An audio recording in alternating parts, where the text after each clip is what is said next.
wife how many people are here, I want to have proof. So. First and foremost, thank you guys for coming out. Very exciting time for us, basketball season, fall. You just smell basketball in the air. So appreciate you guys coming out. For me, it's been a heck of a 6 months. Whirlwind, to say the least. But I think the biggest thing is just the welcoming from Big Blue Nation, and how everyone's been so interested in what we're doing, welcoming to Lexington, and just the Big Blue Nation has been awesome. And and I'm very proud of what we've done in 6 months. Put together a roster, this day and age, freedom of movement, sometimes you gotta start all over. And we went out and we went in the portal, and we didn't want to always just get the best players, we want to get the right players. Players that can come in and represent this university, our program, help us start something special. And I thought, we did a really good job of assembling a really good roster. And it's a group of great kids who just work. They work. I don't know how good they are. I don't know how good they're going to be. I do know that right now as we speak, I am undefeated, so that's a good thing. But I really am excited about their progress and their potential. They go out and they work hard every day, and what they don't know, they ask questions, and they want to continue to get better. So it's been a really good couple weeks to begin the season. A lot of new faces. I think with the exception of Georgia and Clara Strack, no one knows anything about anyone, but they're working hard to get to that point. And the camaraderie is tremendous. They've been working hard, and I think we're going to put a product out there that that's going to excite Big Blue Nation. I don't know how good we'll be in the beginning, but I do know that we'll make everyone proud because we're going to work really hard, and we're going to progress to something that I think is going to be very special. So very excited for that, very excited for the future, and that's been a really good couple weeks. If you don't mind, just to raise your hand and we'll call on you. We'll start in the back. Thank you. Coming here, you already obviously have tons of high-level women's basketball experience. What was something maybe that you had to learn when you got here? Something that maybe caught you off guard early on? That my disguises don't work when I'm walking around the summit. And honestly, we had tremendous success, as you mentioned, at Virginia Tech. Blacksburg is a little bit different. I was able to walk around in obscurity, and I could just do whatever. Here, it doesn't matter where I go, no matter where I am, someone's going to come up and talk about the excitement surrounding, just basketball in general at Kentucky. And it's been very welcoming, very welcoming. People will come up to me and they'll just talk about the excitement, talk about, you saw like one of my kids at PetSmart or at Target or somewhere, and just the approachability that we've created with our kids. So we want to continue that, but just the excitement. Big Blue Nation is a little bit different, and everyone wants a piece of it, and they watch it. And it's funny, I come here and I don't watch a lot of TV, no offense. I'm always watching film, but there's obviously a lot of outlets here because everyone says, I saw you on TV, I saw you on TV, I saw you this and here, but it's been very welcoming for me. We'll go to Matt in the back. Two questions. One kind of about this year and then one sort of structurally. You've been around great teams. You know what the talent is, et cetera. You said you weren't sure how good you'd be this year. Like, where do you see this team just in the grand scheme of teams, like the talent level, et cetera? And then two, is there anything here structurally that you think can stop you from playing for a Final Four national championship? Well, the comparison, you're always wondering because this time of the year you keep going against each other. So if your offense is good, your defense must be bad. If your defense is good, your offense must be bad. And so there's been a lot of comparison. I've gone back and watched film of previous teams, previous really good teams. And the only thing I do know is I know that the little monster we have at the point guard position is really good. And when you have a like football, if you have a good quarterback, you got a chance. And we've got a really good point guard, we have a chance. Everyone else is just young, young in their experiences, young with their new positions, young with their new expectations. We have a young lady, Clara Strack, who I don't know if anybody saw her last year. She was pretty much a backup to an All-American last year, and she didn't get a whole lot of time. But then when Liz Kitley went down, she stepped up, and I think she averaged 18 and 10 in the NCAA tournament. And I think she's continued on that stretch. And so she provides that. I just have to see it, consistently. And so that's just the understanding. You just don't know how good you're going to be because you're going against each other. As soon as we have some live tape against someone else, then you can start figuring out how you're going to be. But I love the potential. We had a lineup in practice the other day. I've never had this before. I've never seen it before. We had Georgia at the point guard spot, and then we had Amelia Hassett at the 2, and she's 6'3.5". At the 3 spot, we had Tiani P, who was 6'4". At the 4 spot, we had Clara Strack, who was 6'5", and then we threw Clara Sylvan at the center at 6'7". And that's a really tall team for a lot of men's mid-major programs. And so for us to be able to put that out there, have that capability, it's a lot of fun. And then, structurally here, Kentucky is Kentucky.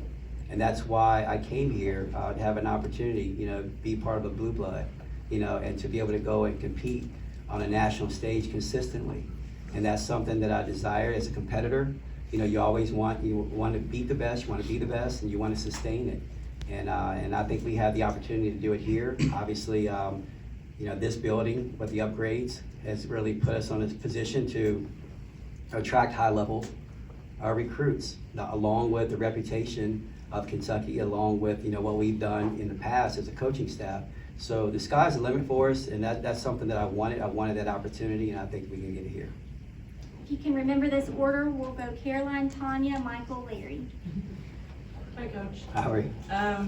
You spoke to the idea of gradual improvement over the course of the season, but have you and the team sort of sat down and defined what success might look like or feel like in year one? No, we haven't. But I do think that, in this day and age of instant gratification, I think we all want it fast. And I think it even so much so that, whether it's Instagram or whether it's the transfer portal or whether just expectations of putting together, new teams. My first year at Virginia Tech, you had pretty much inherited a group and you had to play with that group for a while because when you got transfers in, they had to sit out a year.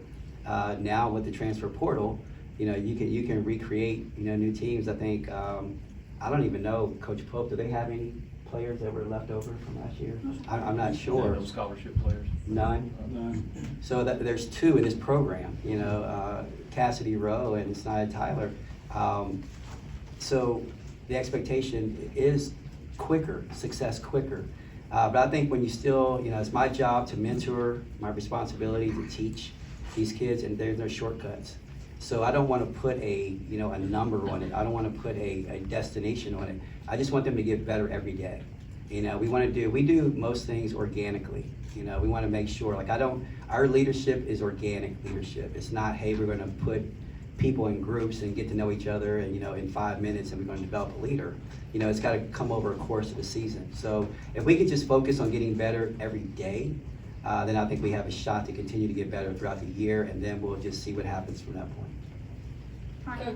Coach, you've been with this group just for a short period of time, but overall, what stands out the most to you about them as a whole? They're great kids. They're a little bit too introverted for my liking. I wish that it's kind of crazy because you don't really want wild people, but when they're on the court, I want them to be a little bit wilder. But they are great kids, and they work very hard, and they're pleasers. Attitudes, they're not attitudes, they're good attitudes, they work really hard, and they just want to please. They want to please each other, they want to please the coaching staff, and that's something that you can always work with. So when you have that mentality, we can go out, we can try different things, we can try things that are unconventional, and they'll have a good attitude in trying to get to it. But it's been very pleasant couple weeks, a couple months being with them, and I think it's going to continue to grow. Michael. Michael Epps with Fox 56. It's kind of a rare situation where the returners don't really return a lot. I mean, they got a new coach, new scheme, new building, right? But they still return that SEC experience. So how much are you going to rely on them too? How big is their role going to be? It's going to be big, and Cassidy. I tell the story a lot when I've met with each and every player from last year's team. Some of them were already in the portal, and Cassidy, when she started talking about her experiences here, I swore when she started crying it was blue tears. And I'm like, man, this kid had me, she had me at hello just because she knew how much she loved Kentucky. And we've been pulling off of those experiences, you know, because as newcomers, you know, I know what Kentucky is from an outsider, but I'm like, why? Why Kentucky? You know, everybody says this is Kentucky, and I'm asking her why. And, you know, she stuttered and stammered a little bit, and that was enough for me. She was just everything. You know, she cried, she talked about it, and she's been great here. You know, and what she may lack in height or anything else, she makes up for it with her pride of Kentucky. And so she's been a big plus for us. She's been great in practice. She's been very communicative. She's talking.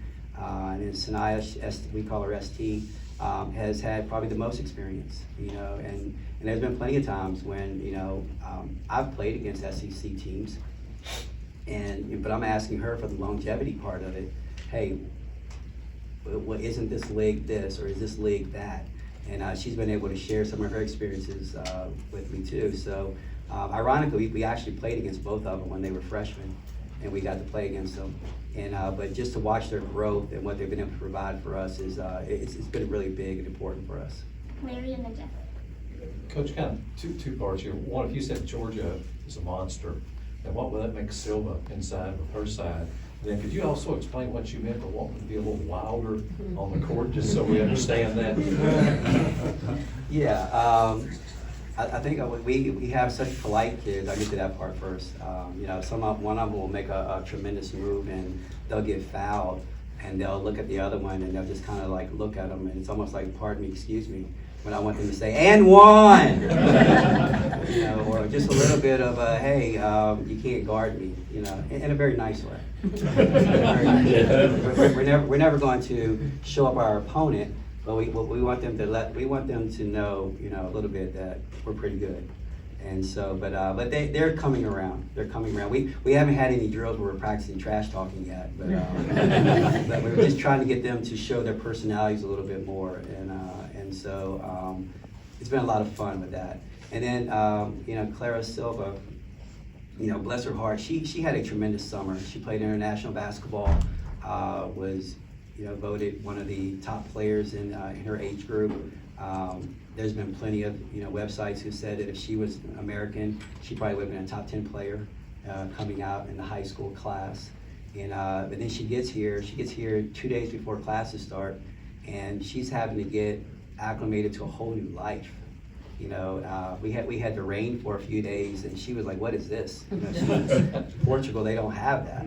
You know, and so she's getting used to not only the style of play, the language, the food, you know, everything, and still go out and compete. So she's been, well, the other freshmen have been here all summer, and so, you know, it's just going to be a work in progress for her because it's just a totally different style. But she's as skilled as any player that I've ever had at that position. She's taller than any player that I've ever had at that position.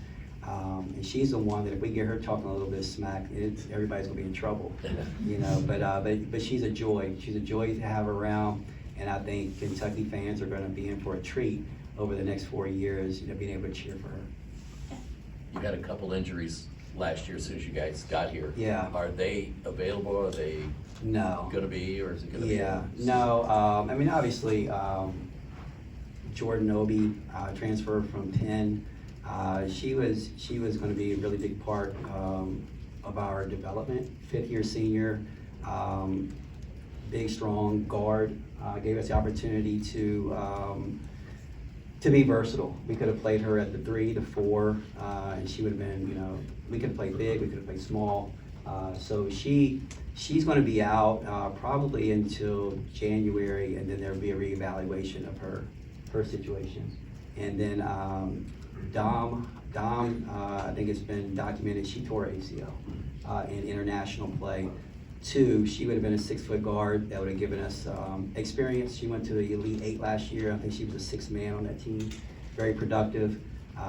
She also would have given us the opportunity to play big, play small. And but, you know, both of them have been very active in practice, whether it's been cheering, we're keeping them involved.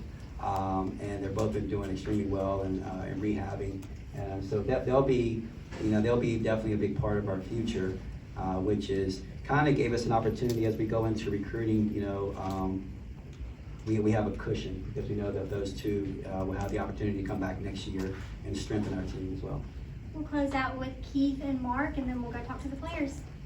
Coach, when it comes to Big Blue Madness, what's your excitement for that? How much are you relying on, Sanaya and Cassidy to help you learn what it's about? Yeah, it's kind of sneaking up on me because every day somebody tells me something else I have to do.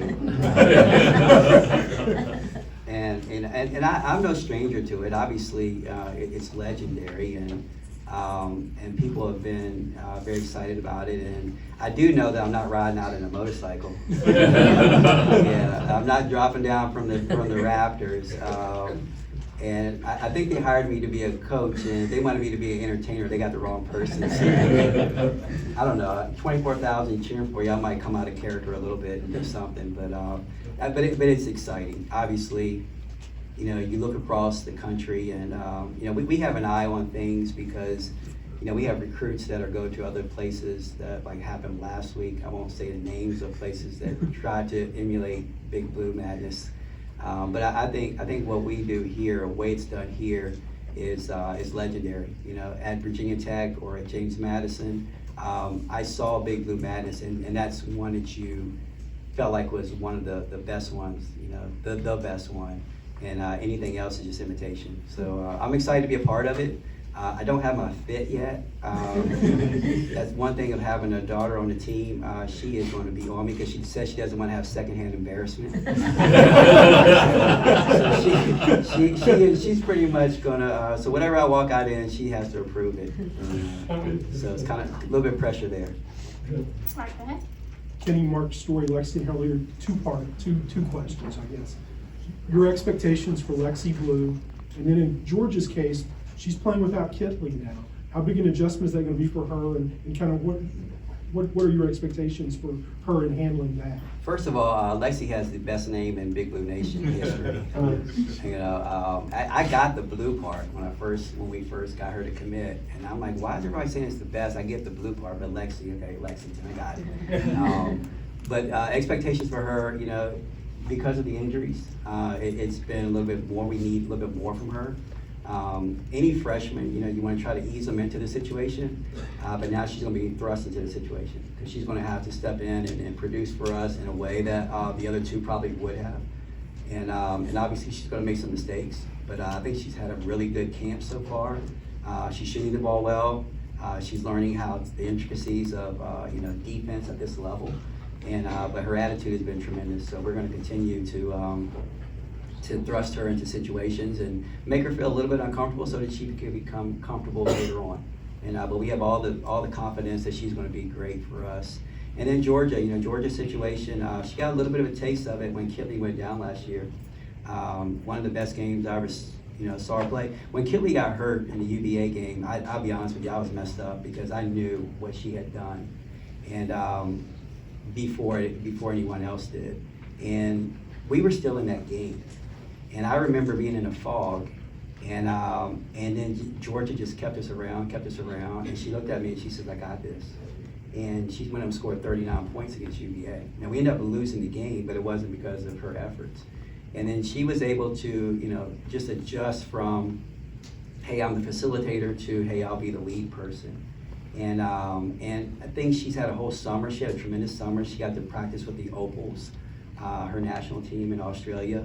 So she got good competition there. She went out to the Kelsey Plum camp when she got good opportunities there, and then she went to the Nike Academy. So she got a lot of good basketball nationally, playing against the best of the best, to shift her focus. Hey, I have to be the main person. So now when she comes off of a screen and roll, instead of really looking for Liz as option one, option two, now she's becoming option one, and then other people are becoming option two.